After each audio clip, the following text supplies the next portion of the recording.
warahmatullahi wabarakatuh. Selamat pagi semuanya. Annyeonghaseyo 여러분.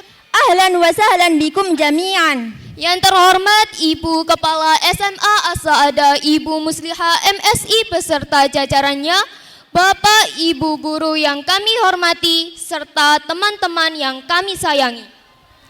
Hari ini kelas belas 1 akan menampilkan drama singkat yang berjudul Aji Saka.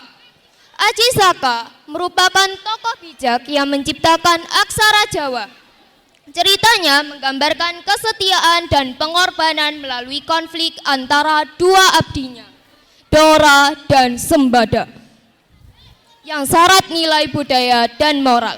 Narju an tastamti'u bihadhil qissah allati ta'kithu turathana wa qiyamana al-ariqah. 오늘의 공연이 여러분에게 잘간 시간을 선사할 수 있기를 바랍니다. Mari kita bersama-sama menikmati kisah ini. La'allaha takunu tajribah mulhimatan wa mumti'atan lil jami'. 아지사카 드라마를 즐겁게 시청하세요.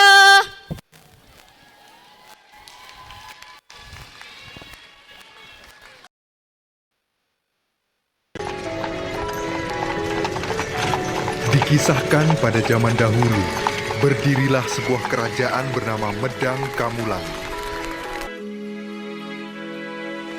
Kerajaan tersebut dipimpin oleh seorang raja yang jahat bernama Prabu Dewata Cengkar.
Sang raja memiliki kebiasaan yang membuat rakyat Medang Kamulan sangat ketakutan, yaitu menyantap manusia. Tidak ada yang berani menentang keinginannya.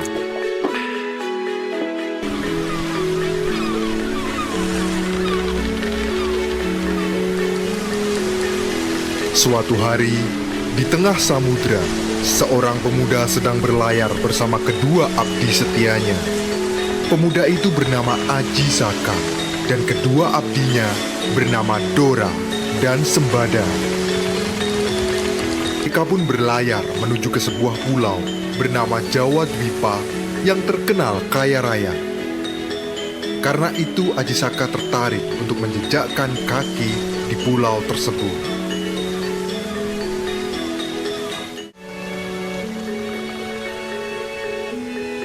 Setibanya mereka di Pulau Jawa, Aji Saka melanjutkan perjalanan dengan menembus hutan belantara untuk mencari penduduk sekitar, guna mendapatkan informasi di mana letak desa atau kerajaan terdekat, karena tujuannya adalah menyebarkan ilmu pengetahuan kepada masyarakat.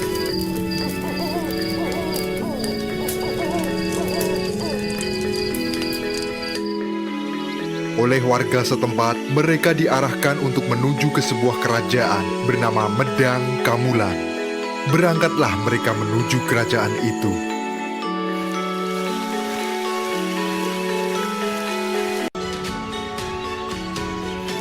Ketika sampai di pegunungan Kendeng, mereka memutuskan untuk beristirahat sejenak.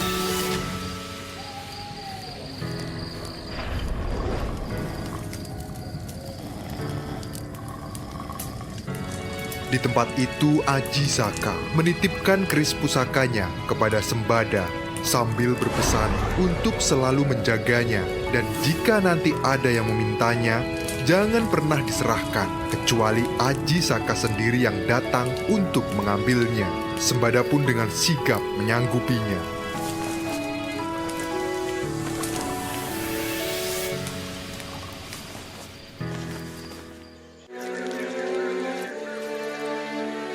Perjalanan menuju Medang Kamulan dilanjutkan oleh Aji Saka bersama Dora.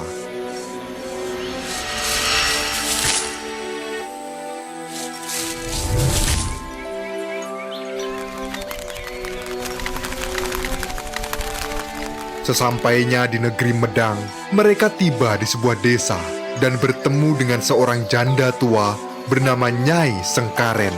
Setelah memperkenalkan diri serta berbincang-bincang, Nyai Sengkaren mengetahui tujuan Aji Saka. Akhirnya mereka diajak pulang oleh Nyai Sengkaren, karena selama ini Nyai hidup sebatang kara. Kini keduanya telah dianggap seperti anak sendiri, sementara Aji Saka dan Dora merasa senang karena mendapatkan tempat tinggal di desa tersebut. Selama tinggal di desa itu, mereka berdua rajin membantu pekerjaan rumah. Selain itu, mereka juga sering bergaul dengan para penduduk desa. Keberadaan keduanya juga disenangi oleh warga karena budi pekerti yang santun. Suatu ketika saat berbincang dengan salah satu warga, Aji Saka memuji keadaan negeri Medang Kamulan yang begitu subur dan makmur. Namun hal berbeda nampak dari raut wajah warga tersebut ketika menjawab pertanyaan Aji Saka. Ya, seperti inilah keadaannya, Tuan. Akan tetapi, kami hidup dalam bayang-bayang ketakutan. Bahkan sampai ada warga yang mengungsi dan meninggalkan desa karena raja yang kejam. Tempat ini, Negeri ini diperintah oleh Prabu Dewata Cengkarna, seorang raja jahat yang memiliki kebiasaan aneh. Tiap hari dia meminta kepada patinya agar dibawakan manusia untuk disantap. Aji Saka memahami ketakutan warga karena sewaktu-waktu prajurit kerajaan bisa datang dan membawa mereka kepada sang raja untuk dijadikan santapan. Hingga suatu hari terjadilah kepanikan. Banyak warga yang berbondong-bondong pergi meninggalkan desa karena tersiar kabar bahwa prajurit dari kerajaan akan datang untuk mencari orang yang bisa dijadikan santapan sang prabu. Tak perlu menunggu waktu lama, Patih bersama para prajuritnya telah tiba di desa itu. Mereka keheranan karena desa itu nampak begitu sepi, tak ada seorang pun di sana.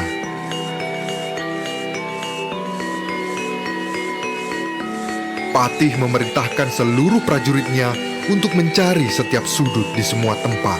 Akan tetapi hasilnya nihil. Mereka tidak menemukan siapapun.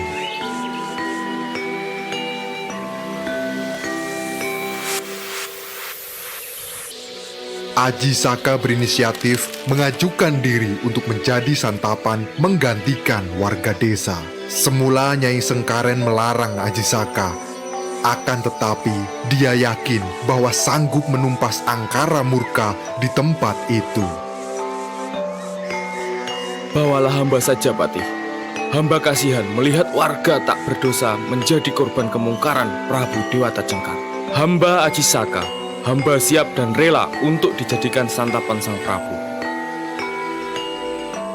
Melihat ketulusan Aji Saka, sang patih sebenarnya tidak rela menjadikannya santapan bagi Prabu Dewata Cengkar. Akan tetapi, karena Aji Saka memaksa, akhirnya patih membawanya pergi menuju istana.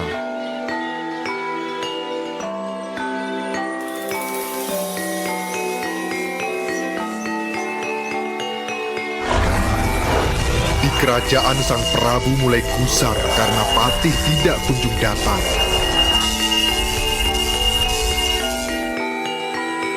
Dia berpikir, apakah warga yang biasa dijadikan santapan telah habis? Dia pun bergumam, jika nanti setidaknya ada satu manusia yang bisa disantap akan dituruti semua permintaannya.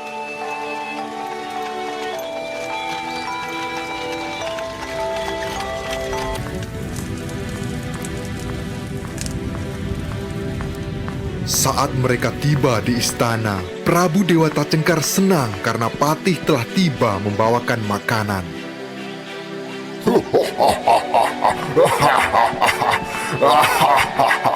Siapa namamu, anak muda?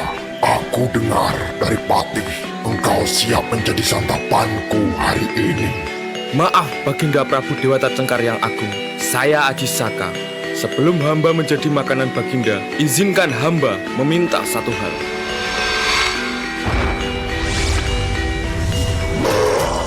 Cepat katakan, apa keinginanmu? Aku akan mewujudkannya. Aku sudah sangat lapar sekali. Hamba hanya ingin sebidang tanah seluas kain yang hamba bawa ini.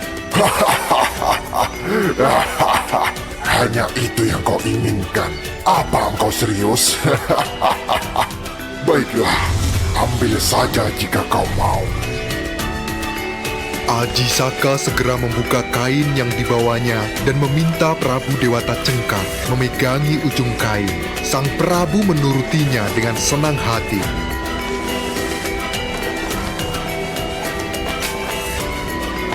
Namun ajaibnya, saat mereka sedang mengukur tanah sesuai permintaan Aji Saka, kain itu terus memanjang hingga melebihi kerajaan Prabu Dewata Cengkar.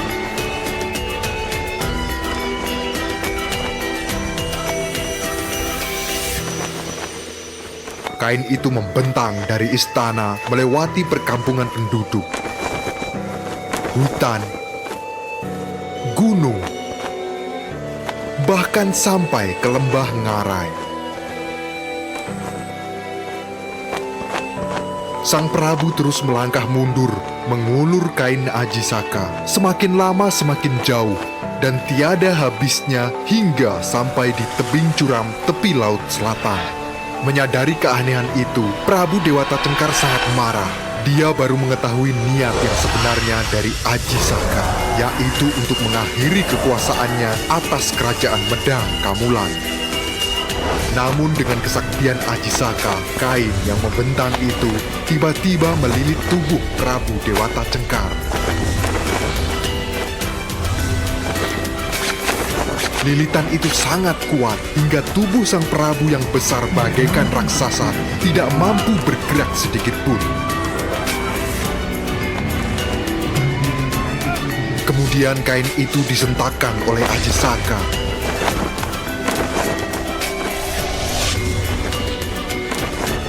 Seketika tubuh Prabu Dewata Cengkar terlempar ke dalam laut selatan yang berombak besar.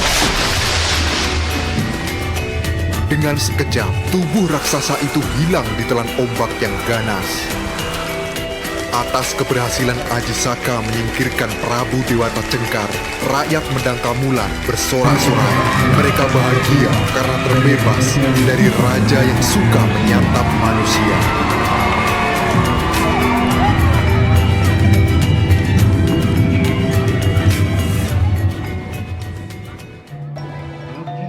Ajisaka kini dinobatkan sebagai raja di Medang Kamulan. Dia menjadi raja yang baik hati dan bijaksana.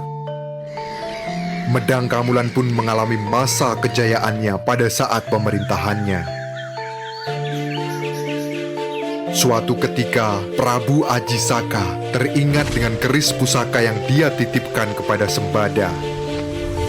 Dora, tolong kau ambilkan keris yang ku titipkan pada Sembada di Pegunungan Kendeng, tempat kita beristirahat dulu.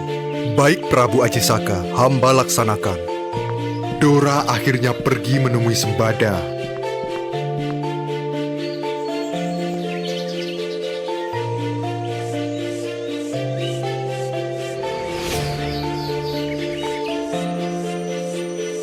Setibanya di Gunung Kendeng, Dora menyampaikan pesan Ajisaka untuk mengambil keris pusaka. Sembada, aku diutus Paduka untuk mengambil keris. Di manakah keris itu berada? Ada, akan tetapi maaf, aku tidak bisa menyerahkan kepadamu atau orang lain, kecuali Prabu Ajisaka sendiri yang datang untuk mengambilnya. Jadi kau tidak mempercayaiku? Aku benar-benar sudah diberikan perintah oleh Sang Prabu. Kali ini tidak, aku tetap memegang teguh amanat Paduka walau bagaimanapun keadaannya. Sepertinya kau memang harus dipaksa, Sembada. Aku akan merebutnya karena perintah Prabu Ajisaka adalah membawa pulang keris pusaka itu.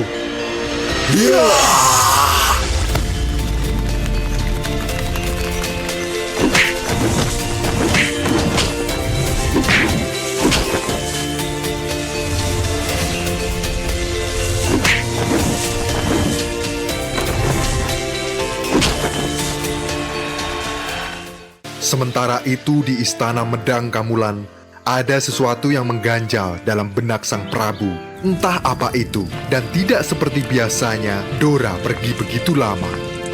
Akhirnya Prabu Ajisaka memutuskan pergi menyusul kedua abdinya di Pegunungan Kendeng. Selama perjalanan, dia merasakan ada hal buruk yang sedang terjadi. Sesampainya di tempat tujuan, Ajisaka terkejut melihat Dora dan Sembada tergeletak di tanah tak bernyawa. Terlihat bekas pertarungan yang sangat dahsyat terjadi di tempat itu. Rupanya mereka bertarung hingga tewas demi memegang amanat yang mereka emban. Maafkan aku, sungguh kalian berdua adalah orang-orang yang setia kepadaku.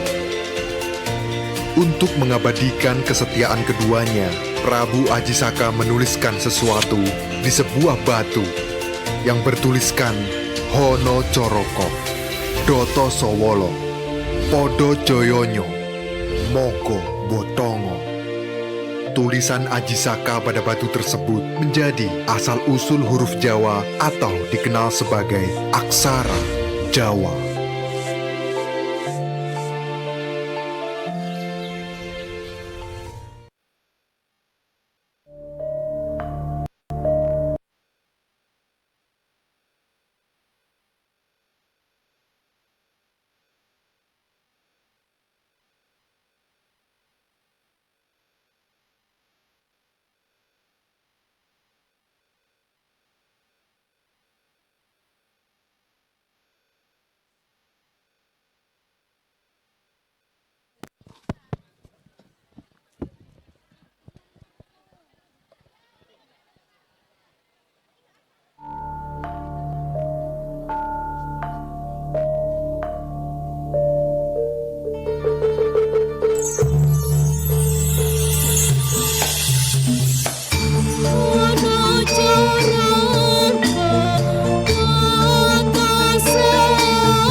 Ana caraka tegese ana utusan.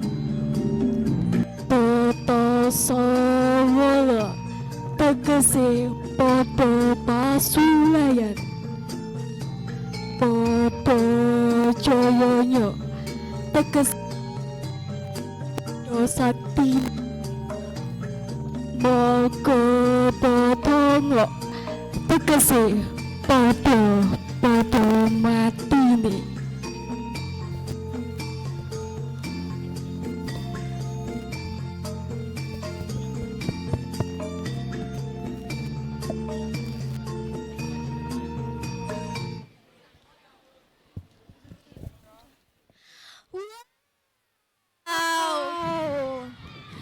That was an amazing performance. What's it fun? Menawi nyenengake, tepuk tangannya pundi. Luwih rame malih nggih. Time flies, don't it? We're already at the end of the today event. Leres, matur nuwun sanget dumateng sedaya ingkang sampun tampil lan mesti kemauan panjenengan sedaya ingkang sampun remen-remen bebarengan kalian kaula. We sincerely apologize for any mistakes in words or action. Mugi kaapunten bele wonten lepat, kata utawi tingkah. See you next time. Mugi saged tepang malih. Wassalamualaikum warahmatullahi wabarakatuh. 11-1.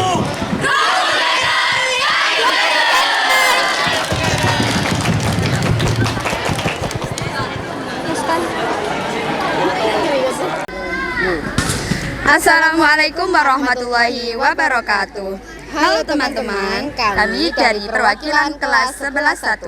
Pada Performance Week kali ini kami mengangkat kisah asal-usul aksara Jawa. Performance Week ini mengajarkan kita tentang kerjasama, kekompakan, dan kreativitas. Sampai jumpa di Performance Week selanjutnya. Bye-bye teman-teman.